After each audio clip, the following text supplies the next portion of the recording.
Welcome Richard Hartz to our program Auro Talks. This is organized by Sri Aurobindo Center for Advanced Research from Pondicherry.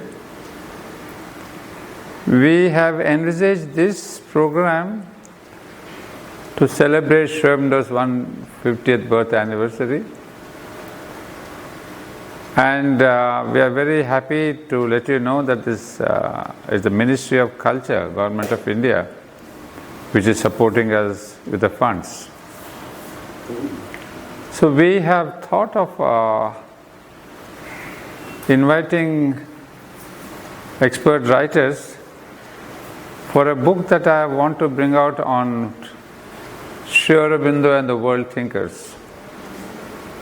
Previously we brought out last year actually a book on Sri Aurobindo's multi-personality. But this time we thought it is relevant that we should see Sri Aurobindo in the light of what the world thinkers are doing at present. What is their thought pattern? Can we match that with Sri Aurobindo? And that's how we started this project. So you accepted our invitation and wrote a beautiful comparative article comparing Heraclitus and Sri Aurobindo. It's a very exhaustive article, I must say.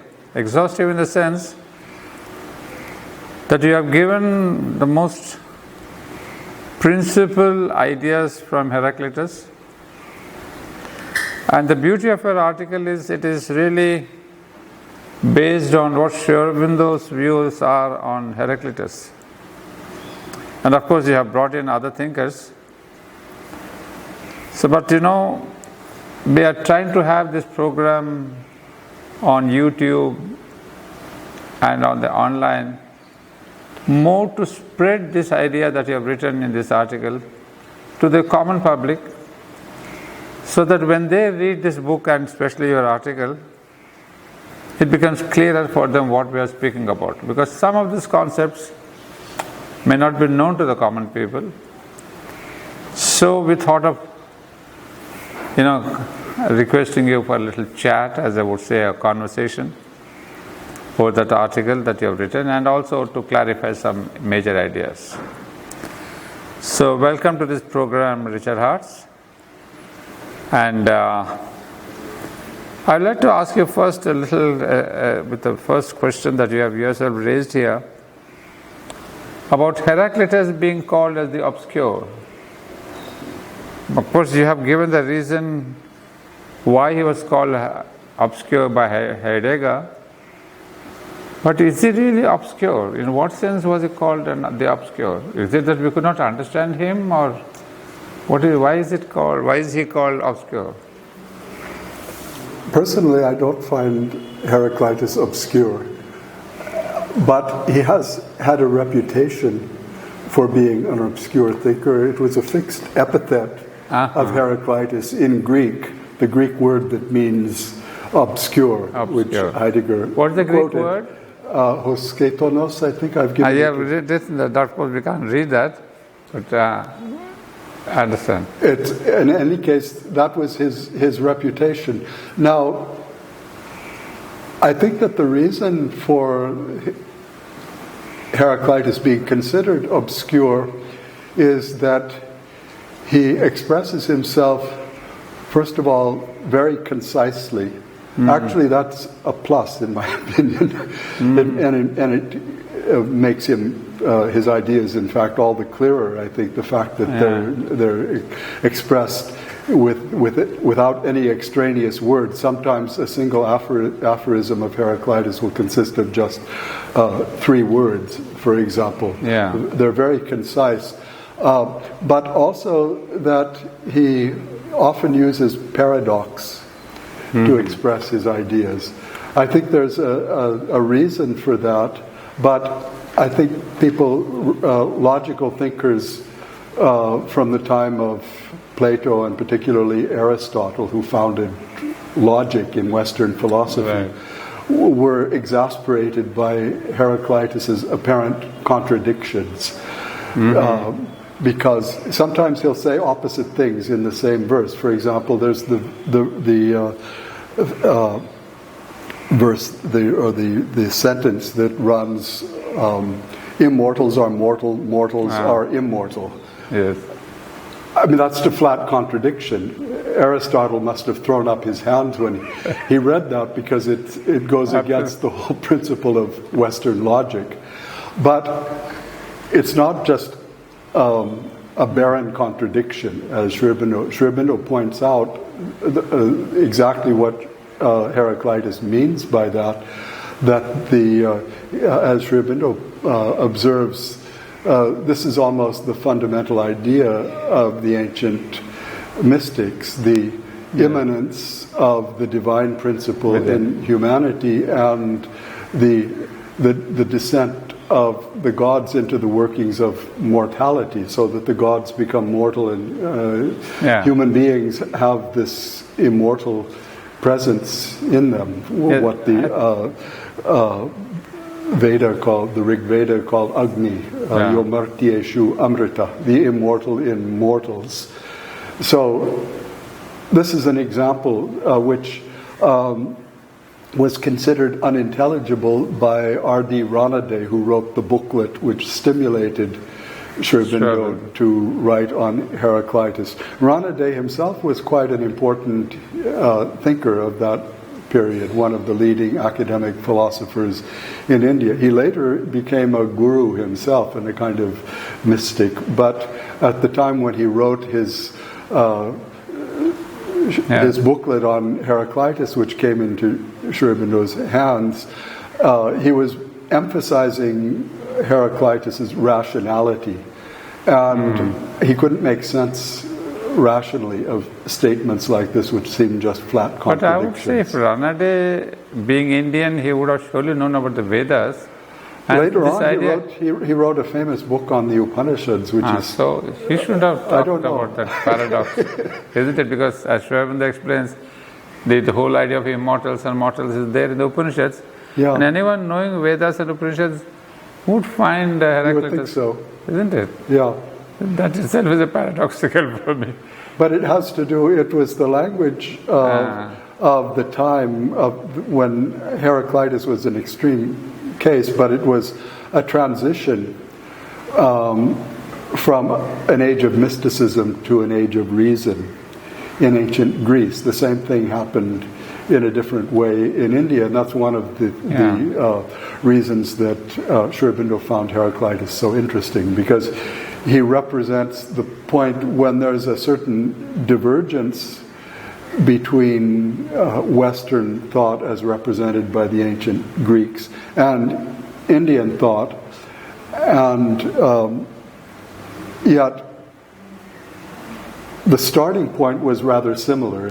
As far as one can go back, we don't know very much about the mystery religions of ancient Greece and Mediterranean that's what was my world. next question. When we say mysticism of the Greek period, which one would it? There's no specific, like we have the Vedas and the Upanishads very clearly. The Veda is very clear to us because of Sri Aurobindo. Otherwise, the Veda would before Sri Aurobindo wrote The Secret of the Veda was also a sealed book, and most people did not consider it to be a work of mystical religion. But whereas in the case of the Orphic and Eleusinian mysteries of the ancient Mediterranean world, it's well known that there were these mystery religions, but nobody knows much about them because of the secrecy that surrounded them, that those who were initiated into those ancient mystery religions, as they called them, took an oath of secrecy, and that was preserved. So we don't know very much at all about the content of those religions, whereas in the Veda we do, but it was concealed in a symbolic language, and the key to the symbolism was lost for a long time. And that's maybe you have a quotation from Jaspers, where he has mentioned about the prophets in Israel. They could be counted as one of those, of course not from Greece, but they come under the mystic period, the prophets of Israel. Like we have the names they have been given, Isaiah, Jeremiah, Yeah. Ezekiel, etc. Yeah. In Jasper's book, in which he puts forward the idea of the axial age, or axial period, which has been talked about a lot, he points out similarities between developments all over the ancient world around the middle of the first millennium BC, which is the period of Heraclitus. But he also recognizes great differences between them. Yeah, what you said, Jasper puts the time period about 500 BC for this mystic. And that's precisely the time of Heraclitus, the center of that axial age. But I also quoted what Sri Aurobindo said about that same period. He called it the symbolic. The time when in both East and West, human beings began to intellectualize knowledge. Right. That for Sri Aurobindo was the key. In India, the knowledge was preserved, but it was reformulated in an entirely different language, was expressed in different terms. So the Vedic symbolism was left behind, but the substance, the spiritual content that the Veda was based on was preserved and given more intellectual forms in the Upanishads and the later developments of Indian philosophy. All that happened during that period. So, whereas in ancient Greece, the knowledge itself was not preserved into the age, at least not to the same extent, into the age that followed Heraclitus. But Heraclitus represents a transition. And I think that's one of the reasons he interested Sri Aurobindo. He represented the mystic age. A transition from the mystic age, an age of intuition, you could say, to an age of reason. Right. And also, I think that that's one reason that modern thinkers such as Nietzsche and Heidegger were drawn to pre-Socratic philosophers such as Heraclitus, because now we've reached the point where we need to reverse that transition that was made from intuition to reason. We need to recover the faculty of intuition. This was what Nietzsche especially appreciated in Heraclitus. He refers to Heraclitus's extraordinary power to think intuitively. It's what Sri Aurobindo calls his insights being like arrows aimed at truth. They're not logical. They're not logically thought out, and that's probably what gave rational thinkers like Aristotle the idea that his sayings were obscure. They didn't make sense. They didn't fit together. But an arrow can only hit one point at a time. So Heraclitus aimed his arrows at various aspects of truth, and each is a kind of revelation in itself of some aspect of truth, but to put them together, you have to supply a framework that he himself didn't give. Yeah, that's my next clarity I needed was where you use the word Sri Aurobindo has written, he is among those great individual thinkers. Yeah. And then you follow with another quotation that later on, these solitary individual thinkers are replaced by a great number of writers, poets, thinkers, rhetoricians, and sophists and scientific inquiries, etc. So what's the connection between these individual thinkers and replaced by a great number of writers, etc.? Well, how does it happen? I mean, if you look at a map of the ancient Greek world, the locations where the various pre-Socratic philosophers lived. That means the early Greek thinkers from Thales through Anaximenes and so on, Parmenides, Pythagoras, of course, others. Those the 2 centuries before Socrates, who lived in the age of the Sophists, and if you look at the map, you find them scattered all over from the western coast of Asia Minor, what's now Turkey, to Italy and Sicily, there was actually very little activity in Athens at that point, which became the center from the time of Socrates, of the philosophies of Socrates, his student Plato, his student Aristotle. Then, of course, Aristotle's student was Alexander the Great, and then everything changed again, and the Hellenistic world came into being as a result of the conquests of Alexander the Great. But there was that period when Greek philosophy was centered in Athens. But that was the period of the Socratic dialogues, when Socrates was wandering through the streets and talking to people, and these conversations were recorded or remembered and recreated by Plato. And of course, Socrates didn't write anything, but he was a great conversationalist, and so philosophy by the time of the Sophists and Socrates was all about dialogue and conversation, talking, and Socrates developed a method of leading people to a certain conclusion by asking questions. There are whole pages in Plato's dialogues where Socrates doesn't make any affirmative statement of his own. Every statement of every time that Socrates speaks, it's to ask a question. So he asks one question after another, and he lets his interlocutors. No, I have little questions since many years actually. When Plato, he said, this is what Socrates said.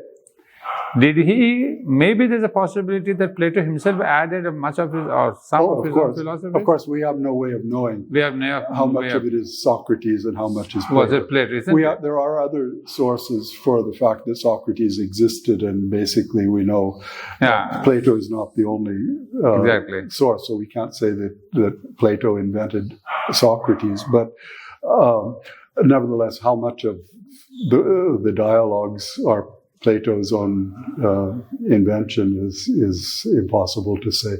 But in any case, this age of Socrates and the next couple of generations in Greek philosophy was very different from the previous 2 centuries, when you had these isolated thinkers. Heraclitus lived in Ephesus on the western coast of Asia Minor, and he wasn't in contact, as far as we know, with anybody else. And he just was exactly what Sri Aurobindo said, a solitary individual thinker in an age when the mass of the people weren't really ready for his thoughts. Heraclitus, in fact, was rather contemptuous of. Can we not put the Vedic age also like that? Because the Vedic rishis were all solitary thinkers. The people, the society was not prepared. The passage I quoted from the Human Cycle, which refers to the solitary thinkers in ancient Greece, also refers to the Vedic age. The only difference is that in the Vedic age, you had a small group of initiates who shared the knowledge among themselves. The knowledge which was not disclosed to the general public was shared by a certain number of rishis, initiates into the secret of the Veda. And so although they do each have their own individual style and mode of expression, still the knowledge contained in the Veda is consistent throughout the 10 mandalas, whereas in the pre-Socratic philosophers, you have different, entirely different conclusions arrived at by Thales, who said that everything is water, and Anaximenes, who said that the fundamental principle of things is air. Heraclitus said it's fire.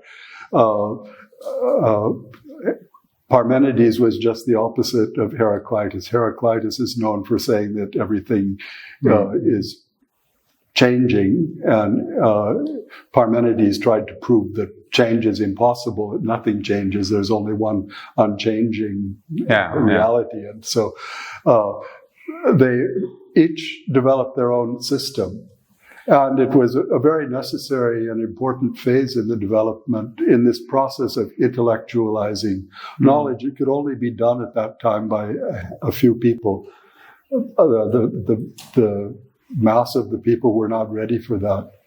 Right. So it was the sophists, actually, who began this process of intellectualizing the general public in Athens, creating a habit of intellectual activity, of mental activity among the general people. And Sri Aurobindo actually speaks rather favorably of the sophists, who have a bad name, but from an evolutionary point of view, Sri Aurobindo saw that they served a purpose, that even though their conclusions might be sophistry, as we say now, and not have much value, and Socrates demolished most of their arguments. Still, the important thing with the sophists was that they created the habit of thinking and discussing and talking about ideas in the ancient Athenian public.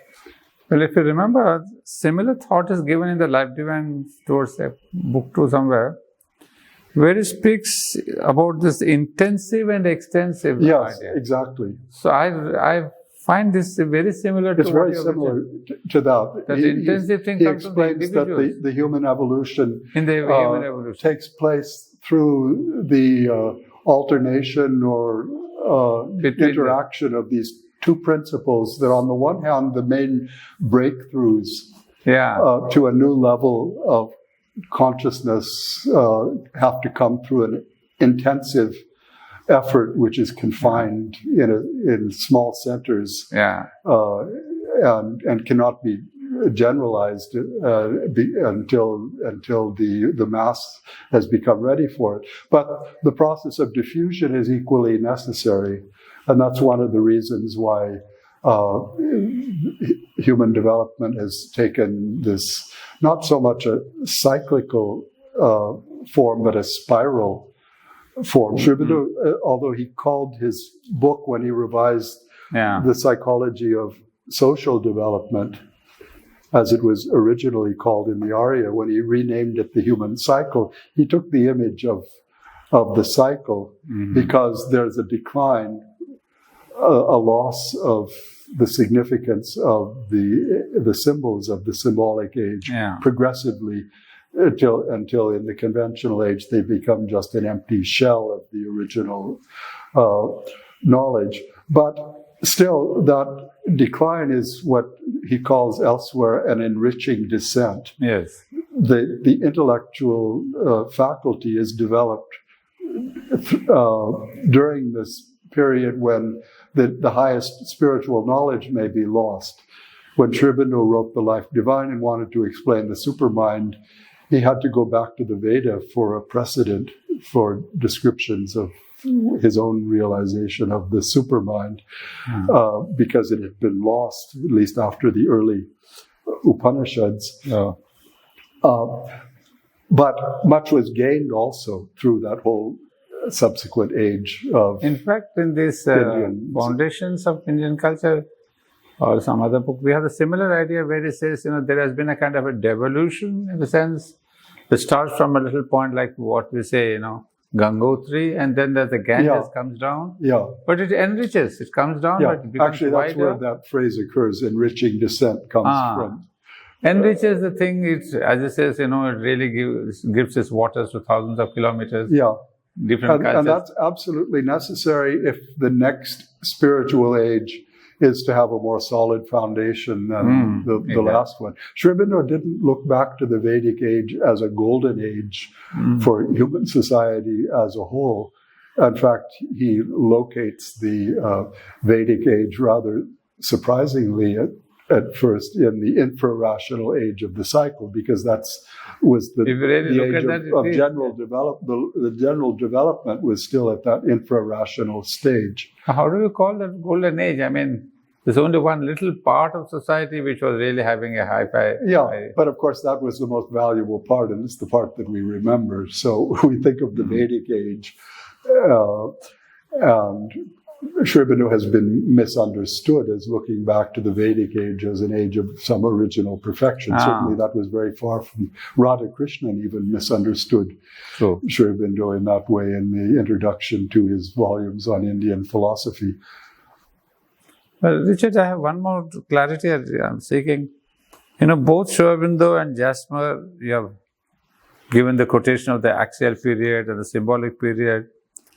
And both of them have given the same examples of the different thinkers coming in China and in, what he says.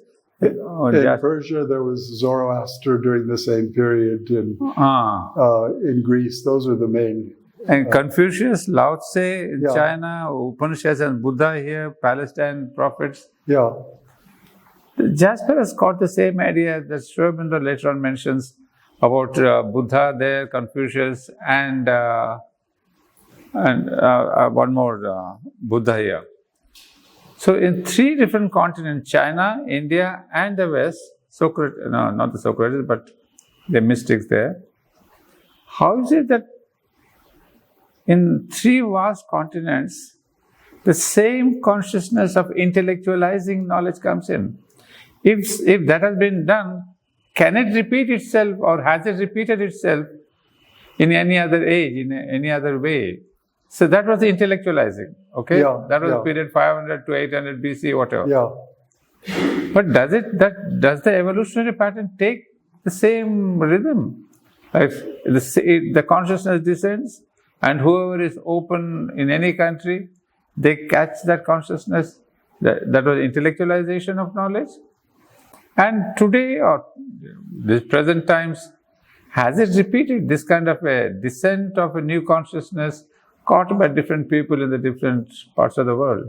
Well, books have been written recently on the second axial age. People are calling the age that we live in now the second axial age. Of course, circumstances are different, so one can't say that developments in different parts of the world are taking place in isolation from each other, as happened then. Globalization has greatly facilitated the coming together of humanity. But Sri Aurobindo gives an interesting explanation in one place in a commentary on or an introduction to the Veda, which he never completed or published, but it's a very interesting passage where he talks about the mental atmosphere, a static and a dynamic movement of the mental atmosphere of a whole continent, a whole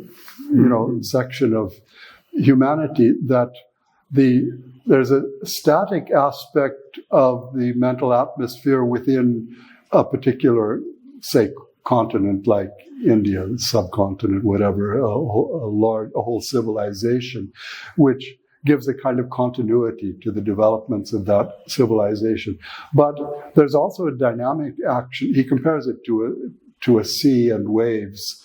The waves, there are also thought waves that spread from one part of the world to another, and he explains these phenomena of apparently independent development in different parts of the world through this occult process of the dynamic action of the mental atmosphere. And there certainly seems to be something to that, because on the one hand, there have been divergent trajectories that culture and civilization have followed in different parts of the world, but not entirely divergent, and they keep converging, and one can see broad parallels between different parts of the world which had no contact, not only during the axial age, but even in other periods. For example, in the Middle Ages, during the period of the Bhakti movement in India, you had a similar rise of devotional religions elsewhere in the world. That's there. And so I understand. Christian devotionalism, for example, broadly parallels the development. In the time-wise, it compares? Roughly. Maybe Bhakti came earlier in India, at least in the south, and spread to the north. But one can, I think, point out that there are these two different aspects of human evolution. One which takes place within each major civilization. Right. And there were geographical borders separating India from China, for example. The Himalayas were not an absolutely insuperable border. It's remarkable the way Buddhism spread from India to China in spite of all the obstacles. But still, largely, Chinese civilization developed in quite a different way from Indian civilization, although there are certainly a lot of parallels. And the West, again, has a different story and so on. But they also have many things in common, and so that could be explained in the way that Sri Aurobindo does. That there's a single earth consciousness which has been evolving through this diversity. The diversity of cultures is also, of course, necessary for the purpose of what is to be manifested on earth. That diversity is as necessary as unity and convergence. The divergence was also necessary.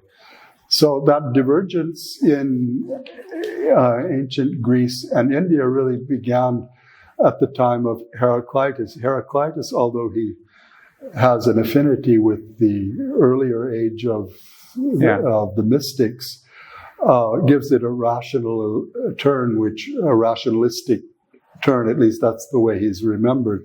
And in India, in contrast, the spiritual knowledge, which ceased to be associated with the elaborate symbolism of the Vedic religion, nevertheless survived and was reformulated in terms of the philosophies that developed. But just to extend the same concept, so that was the intellectualizing of knowledge, and maybe, as you said rightly, about the Bhakti movement in both the countries or East and West. Could there be a possibility with the coming of the new supermind, supramental consciousness, that there could be this kind of an axial movement, that it spreads all over the world, and those who are open in their consciousness can catch this idea of the supermind? Certainly, there's no doubt about that. One would expect that to be accentuated with the working of a consciousness like that. It's less necessary to explain it, to explain, similarities now through in the way that, actually, Jaspers didn't really have an explanation. He just observed the phenomenon. I don't know that he had an explanation for it. Sri Aurobindo did have an explanation, but now there's no mystery about ideas can be, easily transmitted instantaneously from one side of the world to another. So you would expect. Is it the help of the technology, or is it the consciousness becoming one and coming together? Well, that's an interesting point. Well, that maybe the technology has been that there's a kind of occult working behind the development of technology, which has brought this about, because the things that technology has facilitated are also possible without technology. It already existed. Siddhis, what were called siddhis in ancient India, telepathy, for example, didn't require the use of a cell phone. Now everybody is telepathic with the help of their phone. Can communicate with people at a distance, but we've lost the ability to do it through direct communication between minds. But Sri Aurobindo seems to suggest at one point that this is nature, moving back towards the recovery of these lost.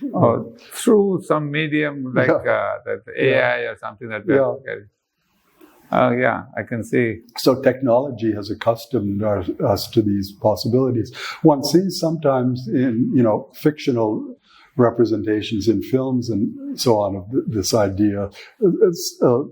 Science fiction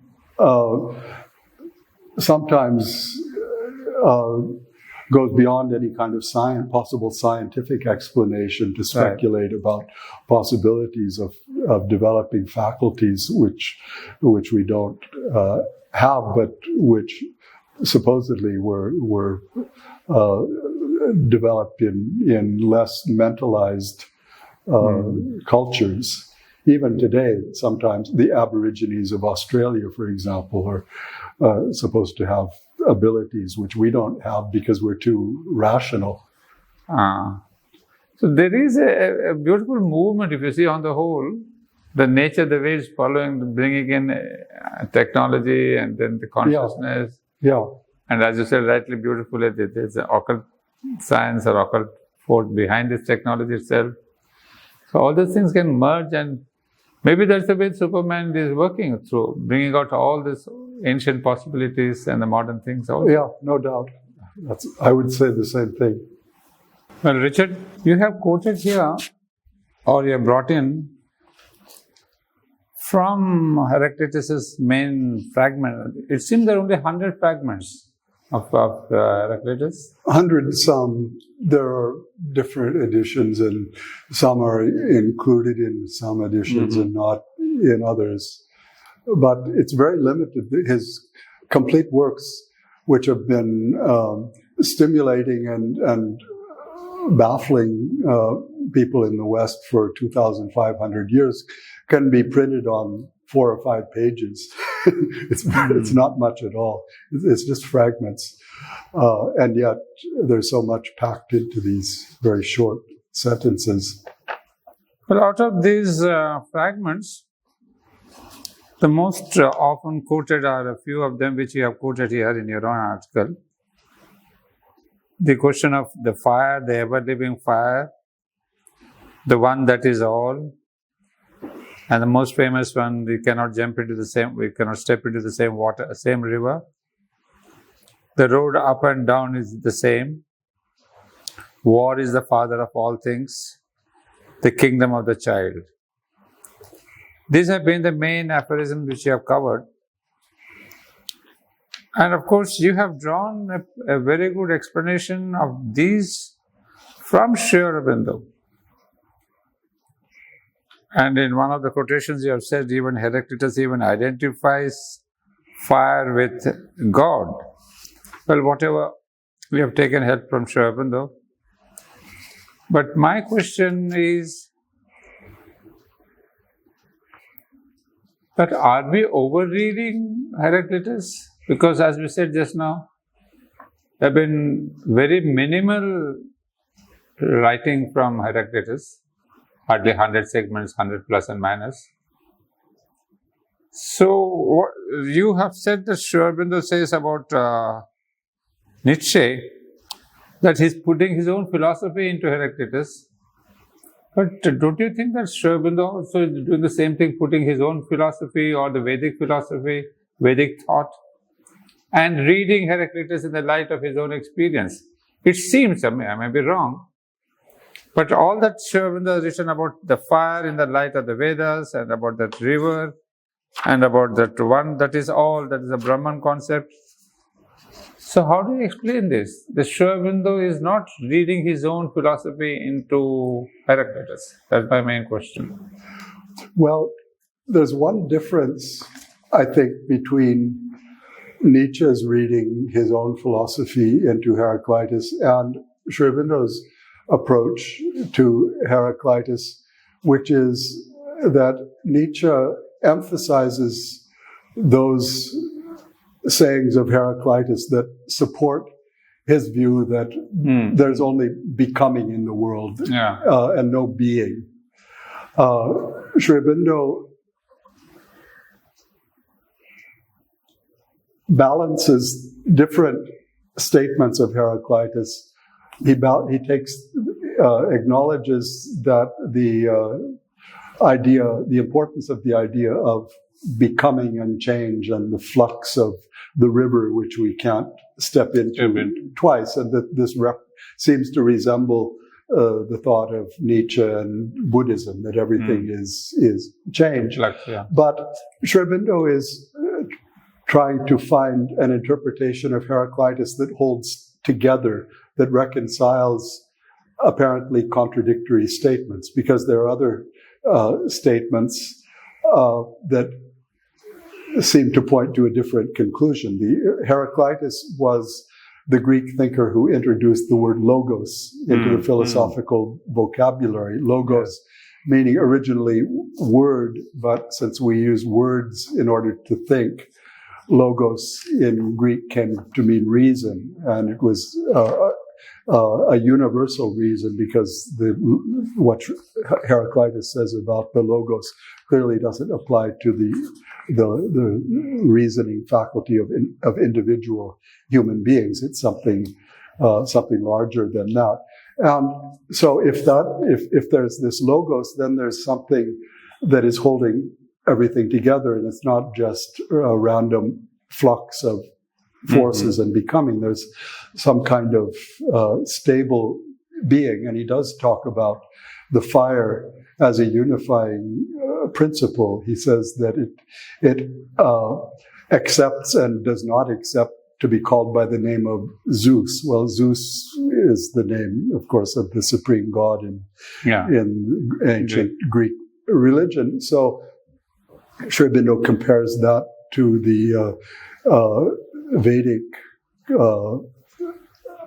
Ekam Sad Bahudha Vipravadanti. There's one existence which the sages called by many names. And there does seem to be a parallel there. But or take another example. War is the father of all things. Sri Aurobindo was particularly struck by that aphorism of Heraclitus, and it's one that he refers to elsewhere in his writings. In fact, it's very interesting to note that in the month that Sri Aurobindo began to serialize his articles on Heraclitus, it ended up being a series of 7 essays on Heraclitus.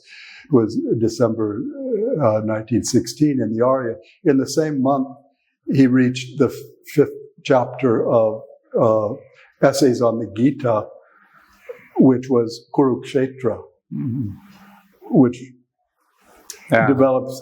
Kurukshetra, of course, is the image of the battlefield. Man in the battle of life follows that.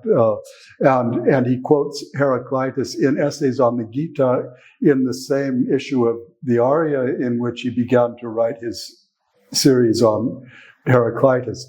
So he was, and he specifically quotes, war is the father of all things, war is the king of all. But that's only part of Heraclitus's view. You could draw a certain conclusion from that Heraclitus was, in fact, that Ranade did that to a certain extent. He said that Heraclitus is particularly relevant today, 1916, when Ranade published his booklet, because he was a philosopher of war. And of course, the First World War, the Great War, was raging in Europe at that time. And yet, although Heraclitus does have an aphorism that says all things come into being according to strife, he has another one that says all things come into being according to reason. Well, that's just the opposite. I mean, of course, you can have conflict of ideas, but still, we tend to think of reason, rationality as just the opposite of war. And so Sri Aurobindo is looking for the clue to what holds together these different insights. Then there's the one about the kingdom of the child, which seems to bring in a new element. What Sri Aurobindo says about Heraclitus, as I mentioned, is that he has these brilliant insights that are expressed in just a few words each time, these arrows aimed at truth. But what the arrow hits is just one aspect of the truth. But existence is complex and many-sided. And so the perceptions about war and strife, that the role of that, Sri Aurobindo says that's the initial aspect of the cosmos that we see. when we look around us. And certainly it's as true today as ever. And yet it's not the whole. And there are other aspects, and Heraclitus illuminated other aspects of existence which counterbalance his emphasis on strife. And the one on the kingdom of the child, this is something that struck Nietzsche and Heidegger also, brings out the idea of play as an important factor in cosmic existence, which has been very much neglected in Western thought. There's a new interest in what in India is called Leela, but there's no tradition of philosophies of play in the West as there is in India. Leela is a central idea in some Indian philosophies, and Sri Aurobindo's own philosophy, he gives so much emphasis to the principle of Ananda and its expression in the Leela, seeing the world as the play of the divine, that some scholars have said that Sri Aurobindo's philosophy is Leelavada as opposed to Shankara's Mayavada. And there's a certain truth in that. Sure. It's not the whole of it, but it's certainly... Yeah, but it has a place. Well, while on the same subject, you're talking about logos, and we have the line from Heraclitus is one out of all and all out of one. And here you have said something very interesting. You write, which Sri Aurobindo takes to be a key to his thought, structurally resembles his own definition of the supermind. Yes, exactly. I mean, it has the knowledge of the one, but is able to draw out of the one its hidden multitudes. It manifests the many, but does not lose itself in their differentiations. You have, the sentence has two halves, which involve the complementary relations of the one and the many, seen from the side of the one and from the side of the many. It's very similar to Heraclitus's aphorism, and Sri Aurobindo takes that as the starting point, along with the other saying, it is wise to admit that all things are one. This is something that Heidegger pointed out, that because of the fragmentary way that Heraclitus's thought has come down to us, each interpreter of Heraclitus has to choose his own starting point, and you'll end up with a different view of Heraclitus depending on which you choose as the starting point. So this problem of the one and the many is what Sri Aurobindo takes to be the starting point of Heraclitus's thought, whereas many have taken the famous saying that you can't step twice into the same river as the central idea of Heraclitus, and then that leads to a different interpretation. But Sri Aurobindo's view is quite balanced. It's like his interpretation of the Gita in a certain way, which has been interpreted in so many ways and has been taken to justify bhakti or jnana or karma, depending on the predilections of the commentator. Whereas Sri Aurobindo arrives at a perfect balance of those three. And I think he does something like that with Heraclitus also. But doesn't it lead, or there's a danger that Heraclitus had the same intuition of Superman as Sri Aurobindo? Of course, there's that, and Sri Aurobindo recognizes it. He actually doesn't mind going beyond Heraclitus, just as he doesn't mind going beyond the Gita. He recognizes that in some places that if he says that about logos, for example. In fact, that was not in the ancient tradition itself, the ancient Greek tradition of philosophy. The term logos developed associations which probably were not consciously present in Heraclitus's mind when he used the word. And Sri Aurobindo quotes one of those in particular from Ranade. It was, I think, a Jewish thinker, Philo of Alexandria, who I think influenced the adoption of the word logos in Christianity, where you have the book of John that begins, in the beginning was the Word, and the Word was with God, where the word for word, it was written in Greek, and it was logos. In the beginning was the logos, and the logos was with God. And the interpretation there is based on developments in Greek thought, in Greek philosophy, which were then incorporated in Jewish and Christian theology, and all of that probably did go beyond Heraclitus. Sri Aurobindo suggests that these things are implied in Heraclitus's utterances if you take them all together, but they may go certainly beyond what Heraclitus actually intended. Sri Aurobindo wasn't too worried about that. In the case of the Gita, he began his essays with the chapter, Our Demand and Need from the Gita. It's more important what we can get from the Gita or from Heraclitus than to reconstruct, which may not be even possible, an absolutely accurate interpretation of what they meant.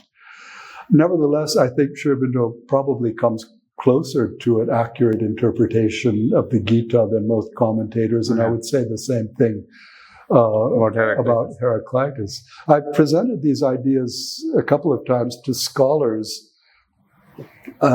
Western scholars, some of whom had a very good knowledge of Heraclitus, and they were impressed with Sri Aurobindo's interpretation and found that he really had some insight. Yeah, and another idea that comes very close to Sri Aurobindo is this, the road up and down is one and the same, which you have compared with involution and evolution. Yeah, the nivritti and pravritti, yeah. So that's also again very close to involution and evolution. Yeah, it does seem very much like it. I mean, it's true that you can't be sure that Heraclitus meant exactly the same thing as what was meant in India by nivritti and pravritti, but still there's a broad parallel, and it's rather fascinating. And particularly when we're talking about, I mean, the point of juxtaposing Heraclitus with the Upanishads, well, the Indian tradition in general, the Veda and Upanishads, also the Sankhya philosophy when it comes to the elements and certain aspects, scientific aspects of ancient Greek thought. The point of that juxtaposition is that it gives a new perspective on both Indian and Western thought and their origins, and they're still relevant to us today.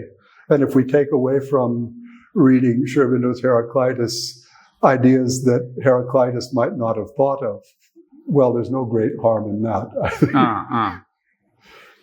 The main point, and he starts off right in the very first paragraph, he talks about how one of the characteristics of Greek thought is that it's one of the most stimulating bodies of thought that have come down to us, and it's the stimulation, which he repeats the word stimulating a couple of times.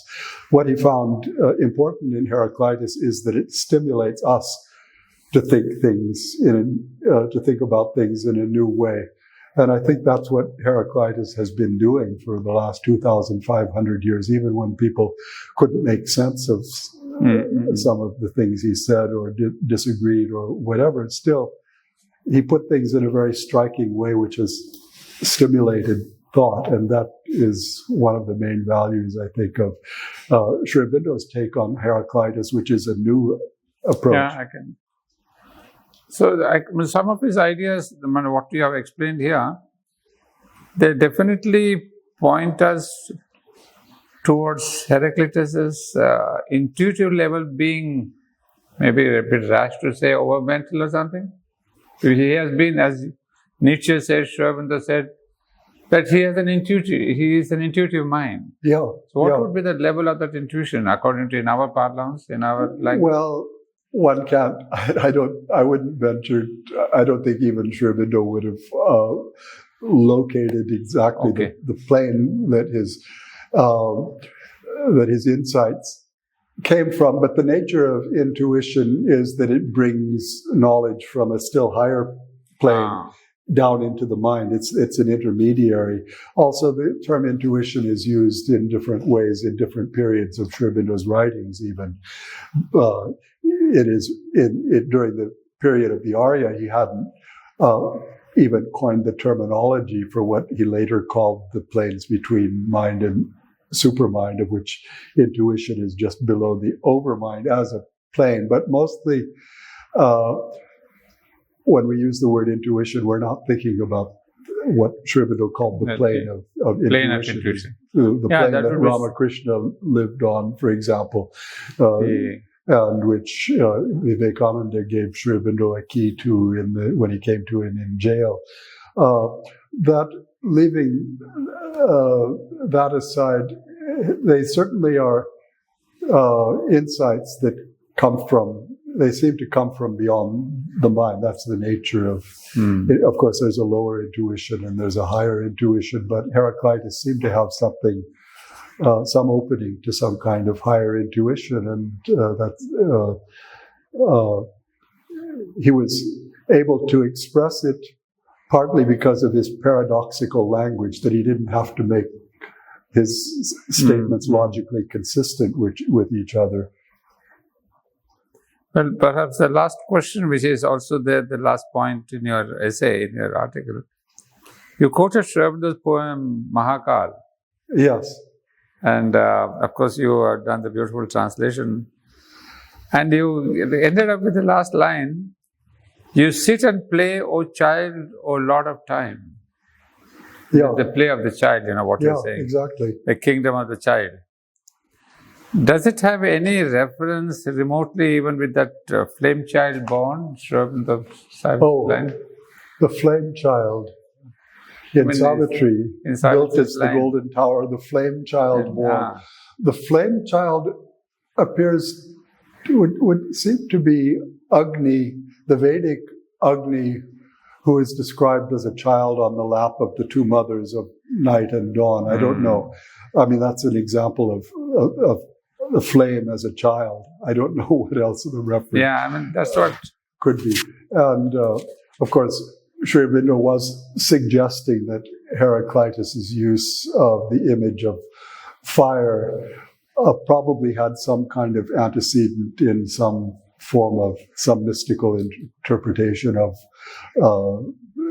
fire, of the elements as existed in India, but of course we can't say that it was the same in ancient Greece as in ancient India. But that's an interesting point. I know, because this poem he wrote much earlier than he wrote Savitri, the Mahakal. At least, well, Mahakal was written in 1916. It's around the same time as he wrote on Heraclitus. Most of Savitri, of course, was written much later, but actually that particular passage, I think that line was much later. But there are other parts of that passage leading up to that line in Book 11 of Savitri, which go back to fairly early versions of Savitri between 1916 and 1920 in the first stage of his writing of Savitri. Yeah. But I don't think that line was there. I'm sure. Yeah. Oh, for one line that was there from very early, one of the most stupendous lines in Savitri is "Forever love, O beautiful slave of God." That was there right from the beginning. It was there right from the very first notebook where we have drafts of Savitri. No wonder Mother says that's the best line. I didn't know that. It's there right from the beginning. I mean, first. Yeah. Well, your conclusion was beautiful here. Heraclitus' aphorism on time as a child at play can be seen as one of the many directions in which Sri Aurobindo remarks his deep divining eye, Heraclitus, anticipated the largest and profoundest generalizations of science and philosophy. I mean, he gives it such a big, a huge, very high level. Yeah, certainly, yeah.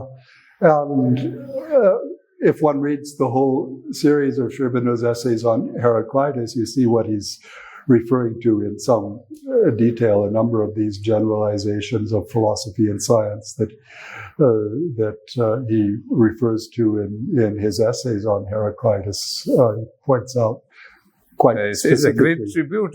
Somebody, it's a remarkable tribute from Sri Aurobindo. I can't believe it. Divining eye, number one. Generalization of science and philosophy, both. Yeah. A remarkable reading into Heraclitus. Yeah, thank you for this article. I mean, it has opened up my understanding of Heraclitus. Of course, I knew the greatness, but I never knew what Sri Aurobindo had said, and your interpretation is so very beautiful. Well,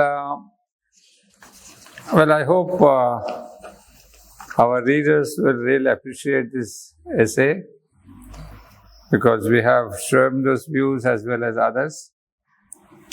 And Richard has brought out really in depth the greatness of the ancient philosopher.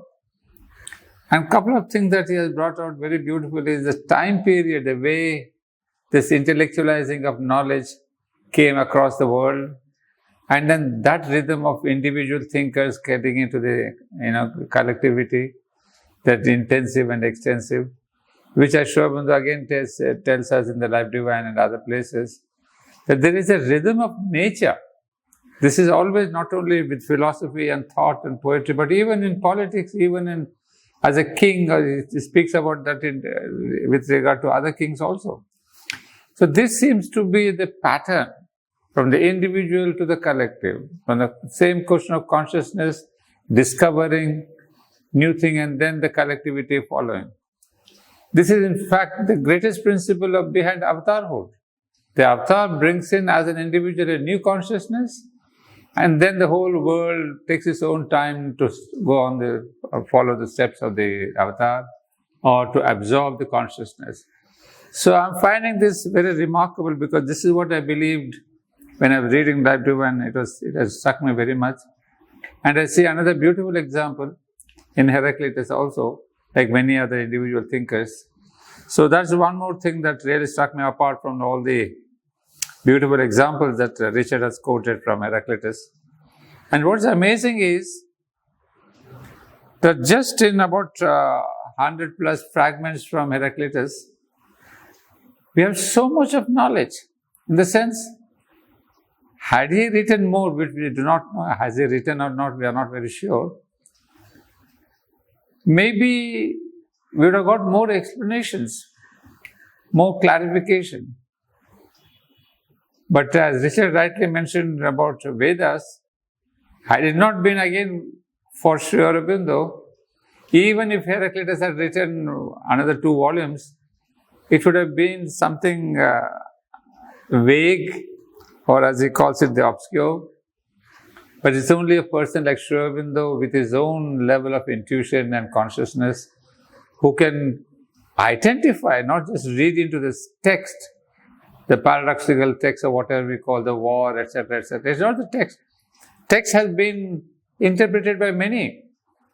But here is Sri Aurobindo who could identify himself, be it Heraclitus or with Shankaracharya or with Ramanuja or with somebody contemporary. So what I see here, and I am very glad, because this has been my personal belief, which I have said before too. Once again, I don't hesitate repeating that.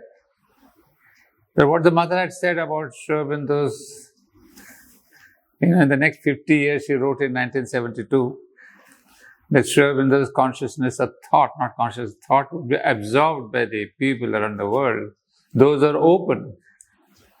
So I see those are open, of course, in the contemporary thinkers that we are going to publish now in our book, Sri Aurobindo and the World Thinkers. This is what it's fascinating to see how Sri Aurobindo has been absorbed by the general consciousness of the world, the great thinkers. But it is amazing to see that even in those 2,500 years back, a person like Heraclitus also was open, not consciously to Sri Aurobindo, but there was a level of intuition which has been working right from the beginning of beginnings.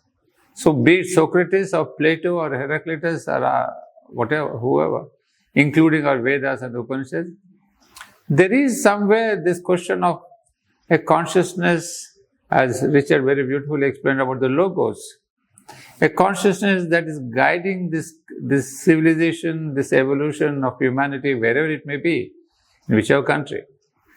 So my conclusions here seem to be on the right line. The more I read these articles and the more I speak to our authors, this is what I'm convinced that Sri Aurobindo's thought is being absorbed, was absorbed, because as an avatar he had also come before also with his own thought. It is he As somebody asked him, what were you doing in your previous lives? He said, I was helping evolution.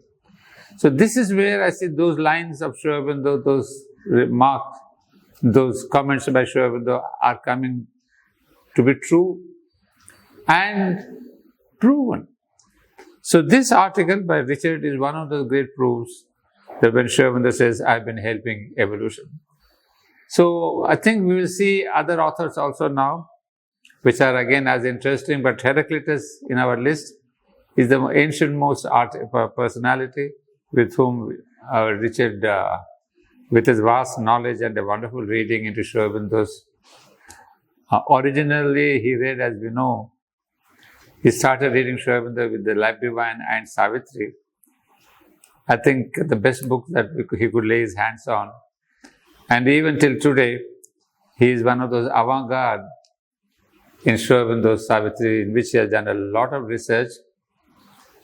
And of course, his interpretation, his understanding of the Life Divine is very deep. So once again, I thank you, Richard, for being with us. And I'm only eager to see when I can put it across on the YouTube to the common listeners across the world, and especially the Sri Aurobindo lovers. And we keep this connection with us because we at Sri Aurobindo Center for Advanced Research is our mission to really disseminate Sri Aurobindo. And I'm very glad to have found a great scholar in you, right in the midst of us, in Pondicherry, in Sri Aurobindo Ashram, and in close connection with our research center. Thank you so much, Peter. Thank you.